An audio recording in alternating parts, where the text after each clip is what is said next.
เจ้าหน้าที่ปกช.ของแขวงอุดมไซได้กักตัวกลุ่มสายสกัดในข้อหาเข้าออกเมืองผิดกฎหมายจำนวน50 คนซึ่งส่วนใหญ่พบว่าเป็นชาวจีน Time to shareสวัสดีท่านผู้ชมกลับมาพบกับรายการทำทูแชร์สารพัดข้อข่าวที่เราอยากจะนำเสนอในวันนี้ก็คือเกี่ยวข้องกับเรื่องของการกวาดล้างคนต่างประเทศที่ว่าเข้ามาอยู่ในสปป.ลาวแบบผิดกฎหมายรวมทั้งเรื่องของการลักเฮ็ดเวียกรวมทั้งเรื่องของอาชญากรรมต่างๆที่ว่ามันเกิดขึ้นถือว่าช่วงนี้การปราบปรามค่อนข้างที่จะดูเดือดและก็จริงจังกว่าที่ผ่านมาซึ่งว่าล่าสุดที่เกิดขึ้นอีกก็คือเจ้าหน้าที่ปกช.แขวงอุดมไซได้มีการกักตัวกลุ่มสายสกัดในข้อหาเรื่องของการเข้าออกเมืองแบบผิดกฎหมายจำนวน50 คนซึ่งส่วนใหญ่ก็คือพบว่าเป็นชาวจีนตามการรายงานจากแฟนเพจอุดมไซปริสในเวลา 15 โมงของวันที่ 13 พฤษภาคม ปี 2026 นี้หน่วยเฉพาะกิจห้องสันติบาลและห้องตำรวจกองบัญชาการปกช.แขวงอุดมไซได้ลงกวดกาคนต่างประเทศที่ว่ามาพักเซาอยู่2จุดโรงแรมเขตบ้านวังไห่เมืองไซแขวงอุดมไซผ่านการลงกวดกาตัวจริงพบเห็นว่าคนต่างประเทศที่มาพักเซารีซ่อนบ่ถูกต้องตามระเบียบกฎหมายจำนวน50 คนพร้อมโทรศัพท์53 เครื่อง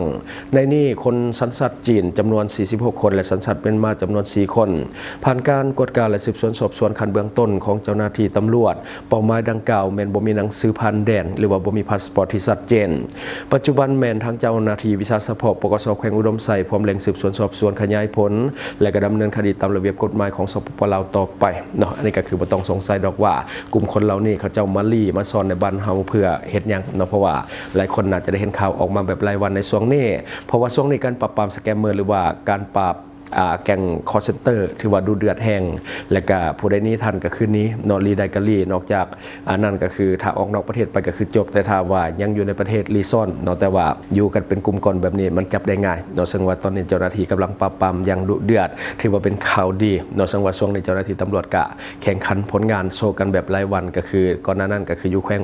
หัวพันต่อมาก็จะเป็นสวรรณเขตต่อมาก็จะเป็นบ่อแก้วและต่อมาก็จะเป็นอุดมไซอย่างที่เป็นข่าวในปัจจุบันเนาะซึ่งว่ามันเป็นเรื่องที่ดีและก็ชมเชยกับการเบียกแบบนี้ของเจ้าหน้าที่คนเราหลายคนก็ชื่นชมและเรื่องของการเหตุเบียกเรื่องของการปราบปรามอย่างจริงจังนะเพราะว่าที่ผ่านมาเขาเองก็แบกรับภาระเรื่องของความเสี่ยงที่มันจะเกิดขึ้นเรื่องของความเสียหายทางด้านทรัพย์สินที่ว่าหลายคนโดนไปแล้วเนาะมาถึงตอนนี้หลายคนก็ควรที่จะไปทบทวนคืนว่าบ้านเฮานี่มันปลอดภัยแท้หรือบ่และก็ควรที่จะเพิ่มสติระมัดระวังตัวให้หลายขึ้นตื่มเพราะว่าพวกเฮาเนาะก็คือบ่ฮู้เลยว่ากลุ่มคนที่มันบ่ดีนี่ได้เข้ามาอาศัยอยู่ปะปนกับพวกเฮาตั้งแต่โดนปานใดและก็จำนวนหลายเท่าใดเท่าที่เจ้าหน้าที่จับกลุ่มแต่ละครั้งจำนวนบ่แม่นน้อยๆแล้วก็ยังบ่ฮู้อีกว่ามันยังเหลืออีกจักคนและก็กระจายไปอยู่ไสแน่ถ้าเมื่อก่อนพวกเฮาก็จะคิดกันว่าอาชญากรรมข้ามชาติพวกนี้จะอยู่ในเขตสามเหลี่ยมทองคำแต่ที่จริงแล้วมันปะปนอยู่ในสังคมกับพวกเฮาแบบเนียนๆแถมคอยสร้างกลอุบายมาตัวยั่วหลอกลวงคนในสังคมด้วยหลากหลายหุบการต่างๆซึ่งหลายคนได้ตกเป็นเหยื่อแล้วก็คือได้สูญเสียไปแล้วแล้วก็บ่มีโอกาสได้ทรัพย์สินกลับคืนมาเลยเนาะอันนี้คือสิ่งที่มันเกิดขึ้นจริงในสังคมในบ้านเฮาจะได้กระชมเชยการเฮ็ดเวียกของเจ้าหน้าที่เนื่องจากว่าช่วงนี้ผลงานมันออกมาทีกันหลายเนาะบัดนี้มาเบิ่งอีกข่าวนึงก็คือเจ้าหน้าที่ของแขวงเสียงขวางได้จัดพิธีทำลายเบียร์ที่ว่าลักลอบนำเข้าจากสสเวียดนามแบบผิดกฎหมายก็คือจำนวน300แก๊สมูลค่าบ่ธรรมดา36ล้านกีบตามการรายงานของแฟนเพจอัปเดตเมืองแปลกแขวงเสียงขวางในวันที่13พฤษภาคมปี2026องค์การอุตสาหกรรมและการค้าของเมืองแปลกแขวงเสียงขวางได้จัดพิธีทำลายเบียร์เบเบโก้จำนวน300แก๊สที่ว่านำเข้าบ่ถูกต้องตามระเบียบกฎหมายโดยท่านคำลาสีดวงใสกรรมการพรรคแขวงเลขาคณะบริหารงานพรรคเมืองแปลกมีทานคำแพงธรรมวันหัวหน้าองค์การอุตสาหกรรมและการค้าของเมืองแปลกและก็ภาคส่วนที่เกี่ยวข้องเข้าร่วมทานคำแพงธรรมวันหัวหน้าองค์การอุตสาหกรรมและการค้าเมืองแปลกได้รายงานว่าผ่านการลงเคลื่อนไหวติดตามและก็กวดกาตัวจริงของเจ้าหน้าที่กวดกาสินค้าครั้งวันที่19มีนาคม2026และครั้งวันที่1เมษายน2026พบเห็นว่ามีการนำเข้าเบียร์ยี่ห้อบิวิโก้ที่บ่มีเอกสารยั่งยืนการนำเข้าที่ถูกต้องและบ่ผ่านกระบวนการทางด้านภาษีสินค้าตามระเบียบการที่วางออกดังนั้นองค์การอุตสาหกรรมและการค้าของเมืองแปลกจึงได้ยึดเบียร์บิวิโก้300แก๊สรวมมูลค่าก็คือ36ล้านกีบพร้อมทางปรับไม้เจ้าของเบียร์ตามระเบียบการจากนั้นก็ได้นำสินค้าดังกล่าวมาทำลายทิ่มดังที่เห็นในภาพในปัจจุบันเนาะคือเบียร์บิวิโก้ก็คือมีแหล่งกำเนิดมาจากประเทศเวียดนามก็คือเพื่อนบ้านของเฮาซึ่งผลิตโดยบริษัทเวียดนามเบียร์แอนด์เบเวอเรจจอยสต็อกคอมพานีที่มีโรงงานหรือว่ามีที่ผลิตตั้งอยู่ในนิคมอุตสาหกรรมในแขวงบิงเยื่องประเทศเวียดนาม คือหลังๆมาในคนลาวหันไปกินเบียร์เวียดนามหลายขึ้นโดยปัจจัยที่หนึ่งก็คือเรื่องของราคาของสินค้าหรือว่าราคาของเบียร์มันถูกโดยทั่วไปเบียร์เวียดนามจะมีรสชาติที่อ่อนกว่าเบียร์ที่ขายอยู่ในลาวของเฮาในปัจจุบันปริมาณแอลกอฮอล์ส่วนใหญ่จะต่ำกว่า 5% เนาะคือบ้านเฮาในมาตรฐานก็คือ 5% ขึ้นไปเนาะแต่ว่าเบียร์เวียดนี่ก็อาจจะ 4.5 4หรือว่าต่ำกว่านั้นก็มีเนาะสำหรับเบียร์เวียดที่ว่าเขาเจ้าผลิตขายซึ่งบ้านเขานี่เขาเจ้ากินแบบยกเป็นปองเนาะแต่ว่าสำหรับบ้านเฮาอาจจะอ่อนเกินไปเพราะว่าพฤติกรรมมันต่างกันก็คืออยู่เวียดนามเนี่ยเขายกแบบเป็นปองแต่ว่าอยู่ลาวก็คือกินเบียร์ใส่น้ำก้อนบอกว่าจะเป็นเบียร์ปองเบียร์แก้วอย่างต่างๆสุดท้ายแล้วเขาก็กินใส่น้ำก้อนคือเก่าเนาะสาเหตุที่ว่าผู้คนมักลักลอบนำเข้ามาขายในสปป.ลาวกันเนื่องจากว่ามันเป็นเบียร์น้องใหม่ที่ว่าคนลาวยังบ่คุ้นเคยปานใดยังเข้าตลาดลาวบ่ค่อยได้จึงเฮ็ดให้ยังบ่มีนายทุนรายใหญ่นำเข้ามาแบบเป็นทางการเถื่อประมาณว่าเอาเข้ามาทดลองก่อนเนาะถ้าว่าผลของการตอบรับมันดีก็จะนำเข้าแบบถูกต้องตามเอกสารต่างๆตามหลังเนาะกลุ่มลูกค้าหลักๆของเบียร์ประเภทนี้เป็นกลุ่มคนที่มีรายได้บ่สูงปานใดและก็คนที่ว่ามักรสชาติเบียร์อ่อนๆเนาะอันนี้ก็คือกลุ่มเป้าหมายหลักของเขาเจ้าแต่ว่าอันนี้เอาเข้ามาบ่ถูกต้องเจ้าหน้าที่กดพบกันเลยว่ามีการยึดและก็เอามาทำลายทิ่มเนาะ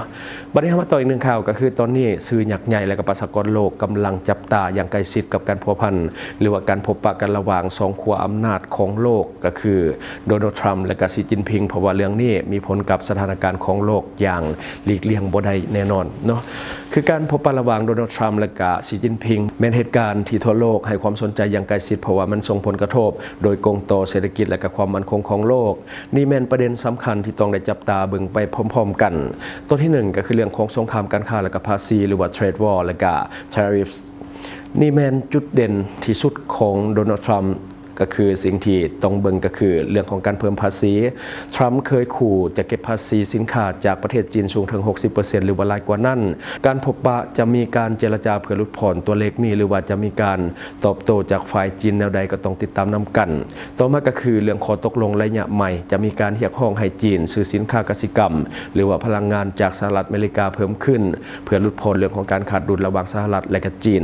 ต่อมาก็จะเป็นเรื่องของเทคโนโลยีและก็เรื่องของชิปที่ว่าเป็นชิปของคอมพิวเตอร์หรือว่าเครื่องอิเล็กทรอนิกส์ต่างๆคือสหรัฐอเมริกาพยายามที่จะสกัดกั้นเรื่องของการขยายตัวทางด้านเทคโนโลยีของจีน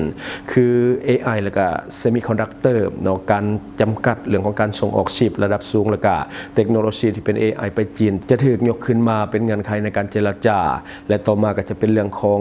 โซเชียลมีเดียที่เป็น TikTok แล้วก็แอปของจีนต่างๆก็คือสตกรรมของธุรกิจเทคโนโลยีที่เป็นของจีนในสหรัฐอเมริกาจะเป็นแนวใดต่อไปก็ต้องได้ติดตามนำกันเนาะมาเบิ่งข้อที่3ก็คือปัญหาเรื่องของไต้หวันและก็ทะเลจีนใต้คือความมั่นคงทางภูมิศาสตร์การเมืองหรือว่า geopolitics จุดยืนของทรัมป์ก็คือทรัมป์มักจะเน้นเรื่องของดีลหรือว่าผลประโยชน์ต้องเบิ่งว่าทรัมป์จะใช้เรื่องของไต้หวันเป็นข้อต่อรองทางการค้าหรือว่าจะยังคงหักษาท่าทีปกป้องเรื่องของไต้หวันคือเก่าหรือบ่ต้องติดตามนำกันและต่อมาก็คือเรื่องของความตึงเครียดทางทะเลการซ่อมรบและก็การอ้างสิทธิ์ในทะเลจีนใต้จะมีการตกลงเพื่อที่จะลดผ่อนเรื่องของการเผชิญหน้าทางทหารหรือบ่และข้อที่4ก็คือเรื่องของความสัมพันธ์ระหว่างจีนและรัสเซียสหรัฐอเมริกากำลังจับตาความใกล้ชิดของสีจิ้นผิงและก็วลาดิเมียร์ปูตินทรัมป์อาจจะกดดันให้จีนหลุดการสนับสนุนรัสเซียในสงครามยูเครนเพื่อที่จะแลกกับการผ่อนคลายเรื่องของมาตรการลงโทษทางด้านเศรษฐกิจบางอย่างมาเบิ่งข้อที่5ก็คือเรื่องของค่าเงินหยวนและก็เรื่องของการเงินโลกทรัมป์มักจะกล่าวหาจีนว่าแทรกแซงค่าเงินเพื่อที่จะช่วยให้การส่งออกได้เปรียบต้องจับตาเบิ่งว่าจะมีการตกลงเรื่องของเสถียรภาพของค่าเงินหยวนและเงินดอลลาร์หรือบ่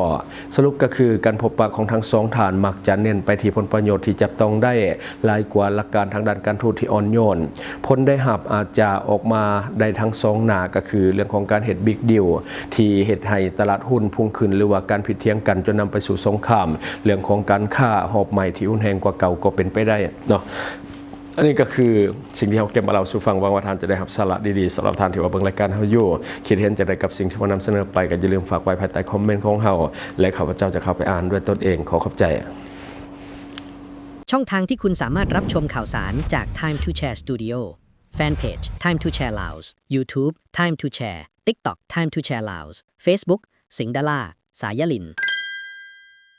สนใจโฆษณาประชาสัมพันธ์ธุรกิจและผลิตภัณฑ์ของท่านผ่านรายการของเฮาสนใจติดต่อตามข้อมูลที่ขึ้นหน้าจอในปัจจุบันได้เลย